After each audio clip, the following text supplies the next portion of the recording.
स्वागत है दोस्तों।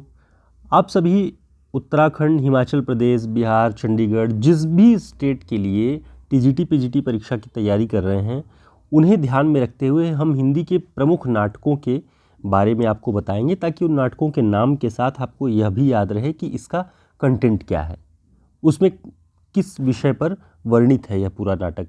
तो शुरुआत करते हैं। हमारा जो पहला नाटक है वह है छठा बेटा। छठा बेटा 1940 ईस्वी में उपेंद्रनाथ अश्क जी ने लिखा। इस नाटक में आर्थिक संबंधों के बीच पिता पुत्र के बदलते संबंधों को केंद्र में रखा गया है। अवकाश प्राप्त पिता को 6 बेटों में से कोई भी अपने पास नहीं रखना चाहता। यह सामाजिक सच्चाइयों पर आधारित व्यंग्य नाटक है।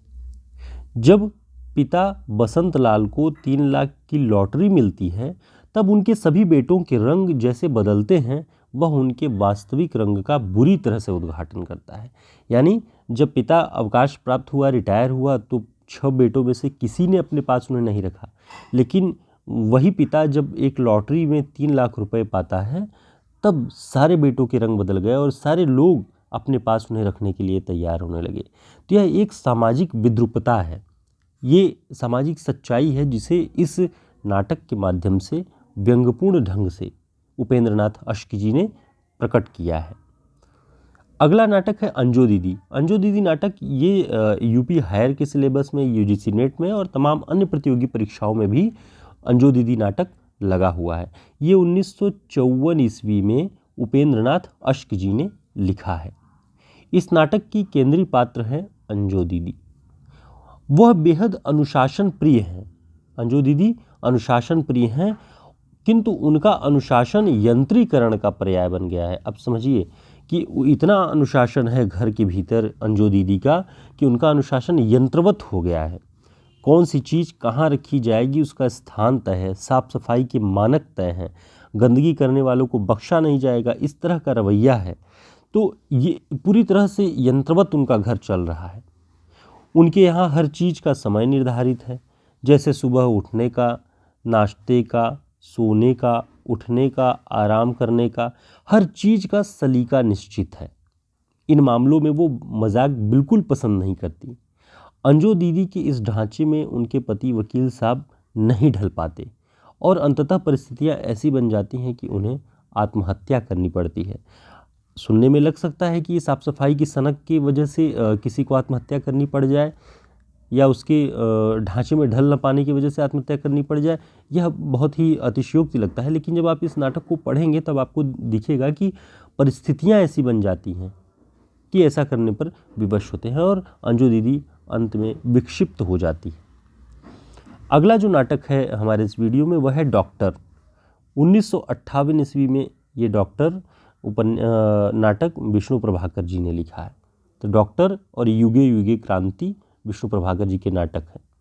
यह मनोवैज्ञानिक और सामाजिक नाटक है, जिसमें डॉक्टर अनीला के संदर्भ में भावना और नैतिक कर्तव्य का संघर्ष दिखाई पड़ता है। अब समझिए कि भावना, किसी भी विषय में भावना, और व्यक्ति का जिस पद पर वह है उसके प्रति नैतिक कर्तव्य, दोनों का संघर्ष जब अगर उपस्थित हो जाए, तब वहाँ पर जो टकराहट होती है वो इस पूरे नाटक में आपको दिखेगा।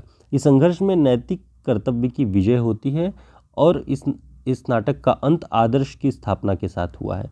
इस नाटक में दरअसल है यह कि जो एक सतीश शर्मा एक इंजीनियर होता है और उसकी जो पहली पत्नी होती है वो डॉक्टर अनीला, वो एक नर्सिंग होम चलाती हैं।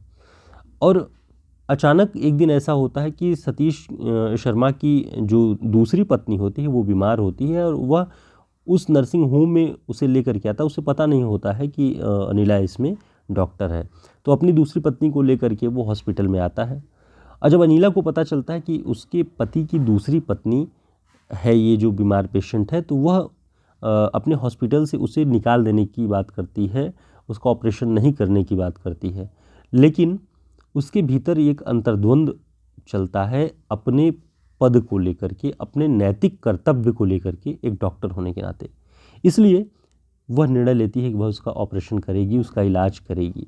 तो भावना में वो बहुत जो दुखी थी कि उसका टूटा हुआ परिवार, टूटा हुआ बिखरे हुए संबंध उसके सामने जब खड़े हों और वहाँ उसे वो बदला लेना चाहती है, लेकिन उसका जो नैतिक कर्तव्य है वह उसे समझाता है कि नहीं, ये एक डॉक्टर का दायित्व है।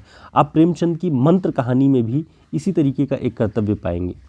मंत्र कहानी में भी हूबहू यही रवैया है कि कर्तव्य की बात आते ही व्यक्ति अपनी भावना पर नियंत्रण कर लेता है।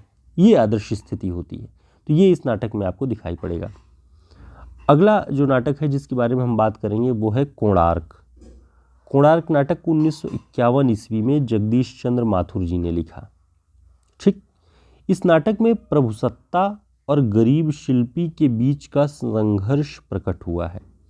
यानी प्रभुसत्ता माने जो सिस्टम है, जो बड़ा सिस्टम है, चाहे वो पॉलिटिकल सिस्टम हो, चाहे गवर्नमेंट हो, चाहे ऑफिशियल सिस्टम हो, उन सब के बीच एक गरीब शिल्पकार या कलाकार, उनके बीच का जो संघर्ष है वह प्रकट हुआ है। बच्चन सिंह के अनुसार इसमें 3 प्रकार की अवधारणाओं के बीच संघर्ष समायोजित है।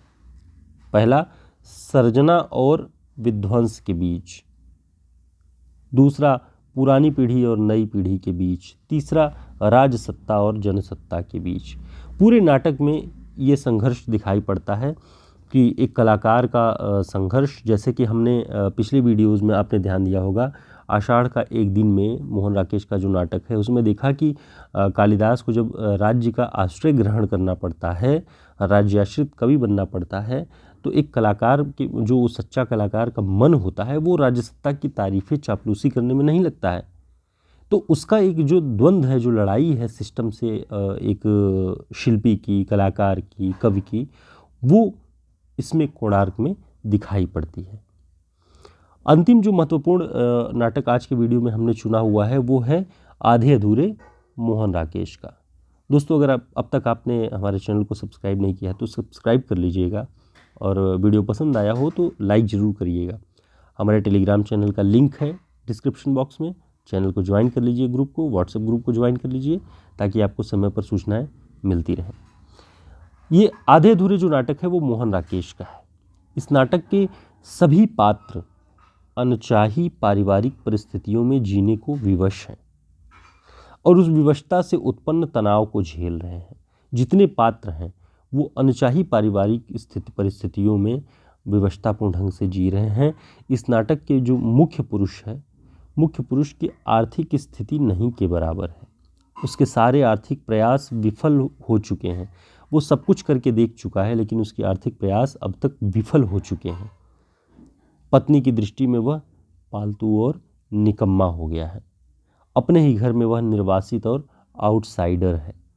अब ये स्थिति जब है परिवार में, व्यक्ति आर्थिक स्थिति ठीक नहीं है, सारे प्रयास विफल हो गए हैं, वह निराश होकर के घर में है, घर वाले आउटसाइडर की तरफ बिहेव कर रहे हैं कि ये बाहरी व्यक्ति हमारे यहाँ घुस करके बैठा हुआ है, कुछ काम नहीं है। तो ऐसी परिस्थिति में जो तनाव उत्पन्न होता है उसे परिवार का हर सदस्य झेलता है और हर व्यक्ति आधे अधूरेपन का शिकार है, जो कि इस पूरे नाटक में आपको दिखाई पड़ेगा। यह भी आपको बहुत सारे प्रतियोगी परीक्षाओं के सिलेबस में ये नाटक मिल जाएगा। तो मोहन राकेश जी का ये नाटक था आधे अधूरे। आषाढ़ के एक दिन पर हमने पिछले वीडियोज़ में बात की हुई है। इसके बाद बचा मोहन राकेश का एक और नाटक लहरों की राजहंस, हम उस पर भी बात करेंगे। तो आने वाले वीडियोज़ में आप कुछ नए नाटकों के बारे में जानेंगे जो कि परीक्षाओं की दृष्टि से उपयोगी होंगे। हिंदी साहित्य के छात्र होने के नाते आपके ज्ञान में वृद्धि होगी कि कौन सा नाटक किस विषय पर आधारित है। भविष्य में जब कभी आप इन नाटकों को पढ़ेंगे तो आपके लिए आसान होगा उन्हें समझना। एक दृष्टि मिलती है इन सारे समीक्षाओं से। तो होली की ढेर सारी शुभकामनाएं आप सभी को। त्यौहार के बाद हम फिर अपनी तैयारियों में उतनी ही जोर, उतने ही उत्साह के साथ लगेंगे और हम आपके साथ कंधे से कंधा मिला करके खड़े हैं। जब भी जिस भी विषय पे आपको ज़रूरत हो, किसी सामग्री, किसी भी तरीके की मदद की, आप हमारे नंबर पे संपर्क कर सकते हैं व्हाट्सएप पे। फिर मिलते हैं एक नए वीडियो के साथ, तब तक के लिए नमस्कार।